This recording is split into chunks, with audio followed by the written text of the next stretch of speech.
Today we're going to be talking about your wedding reception and helping you think through the planning aspects with photography in mind.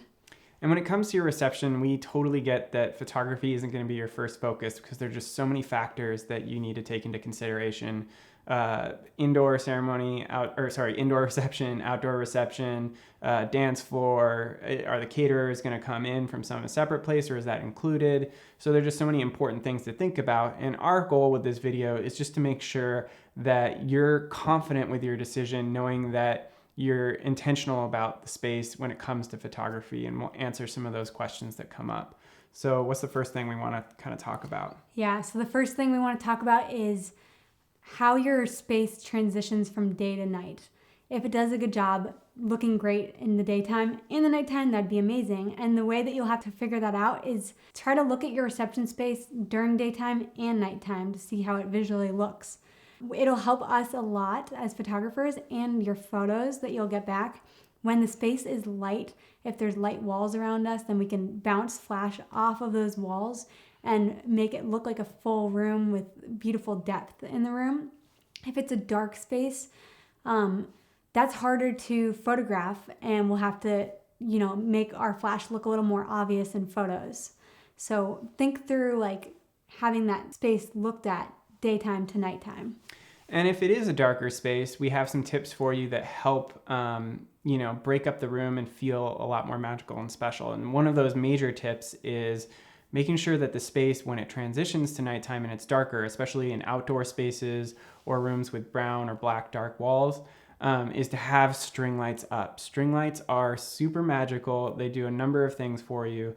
One of them being creating depth in the room in the darker space or in the outdoor space, meaning that you'll have this sort of sense of lights blurring out as they get more distant from the subject, and it creates this really nice scent bokeh. And then the other aspect of string lights is it lights up the space really nicely. Mm-hmm. Sometimes we don't even need to use our flashes because the string lights light up the space evenly and look really pretty in those darker spaces. And even in the lighter spaces, it looks really, really pretty. And we love string lights. So if that's an option, maybe the space has that as like an added package.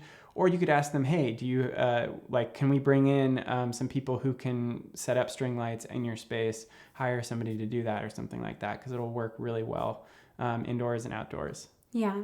Another thing to think about, which might sound silly, but it's a real thing, is look at the floors in the reception space when you are visiting the venue, because most of your photos, you will see the floor. And if you have like a ugly carpet, and maybe it looks like a hotel carpet almost, and it's not the prettiest color, like a darker color maybe, that could show up kind of less aesthetically pleasing in your photos. And we encourage, like, carpets and rugs sometimes look great, but we encourage just making sure to look for that. But our number one favorite thing is hardwood floors, and we also think that like even concrete can look cool in industrial spaces. Yeah, for sure. And then another sort of tip that's kind of an overarching sort of like thing to think about for your wedding as a whole, but especially at the reception, is this is an opportunity to be unique to you guys as a couple, in that like there are so many traditions. Like you have the bouquet toss, you have cake cutting, you have a dance floor, you have whatever it is that it is supposed to be happening during this time. We just highly suggest that you make it more unique to you guys. And what that looks like could be, we were obsessed with donuts in our relationship, and so we're going to have donuts instead of a cake. Or my partner loves basketball, so I'm going to get him a cool arcade basketball game to play as a surprise for the wedding. And then other things like just getting rid of traditions like the bouquet toss or the garter toss or whatever it is, and just making it unique to you guys, or having lawn games instead of having a dance floor, because that's something that's unique to you guys. And so just thinking about those traditions and really specifically making it about you as a couple is going to make it more memorable for your guests. It's going to make the photos look really good because people are having a good time and getting to know you guys. Yeah, we come away from weddings and often are talking about the things that were unique and special about the couple and what they did to make it feel like their wedding day. That's what really stands out to us and what creates really special photos too.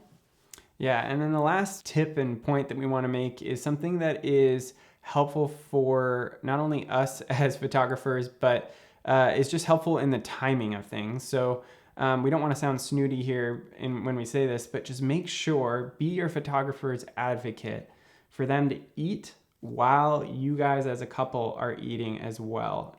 A lot of spaces, the caterer or whoever's making the food don't know that the timeline is running on a photography timeline. And so they always say vendors eat last. And so what happens when that happens is the couple will eat, and then they'll be done and ready to do speeches or ready to do some pictures or something like that. And we'll be sitting there waiting as the last people to eat and be starving, and we'll have to scarf down our food in like 2 seconds. And you guys are ready to go, and you're like, why can't we go do photos? And it's because we haven't been able to eat when you guys eat. So just something to help us get the day moving along in a much better, faster process. Yeah, that's a really good one. And then lastly, it's just great to have the dance portion part of the night is usually what happens at the end of a wedding night. We encourage you to look at the timeline and think about only having your photographers there for the last 30 minutes of the dance floor or the last hour, especially if you're not doing a send-off where you usually have sparklers or some kind of goodbye to your guests. If you're not doing a send-off, you don't need to have a 4 to 5 hour dance floor covered usually, unless that's really important to you. But that can be how you think through your wedding plans for hiring your photographer. After 30 minutes, we have kind of covered a lot of the people on the dance floor. After an hour, that's probably like ideal. That's perfect, yeah. Yeah, and so maybe after an hour of the dance floor being covered, you can let your photographers go and plan your photography package and contract based around that knowledge.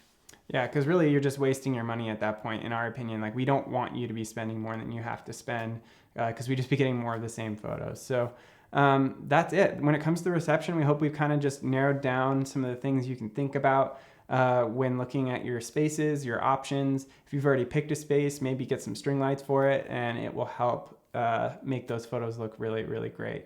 Yeah, thanks so much for watching. Hopefully this helps. Hit the like button, hit subscribe if you haven't done that already. And if you're planning your wedding, go ahead and watch the rest of this series. So thanks for watching, everybody.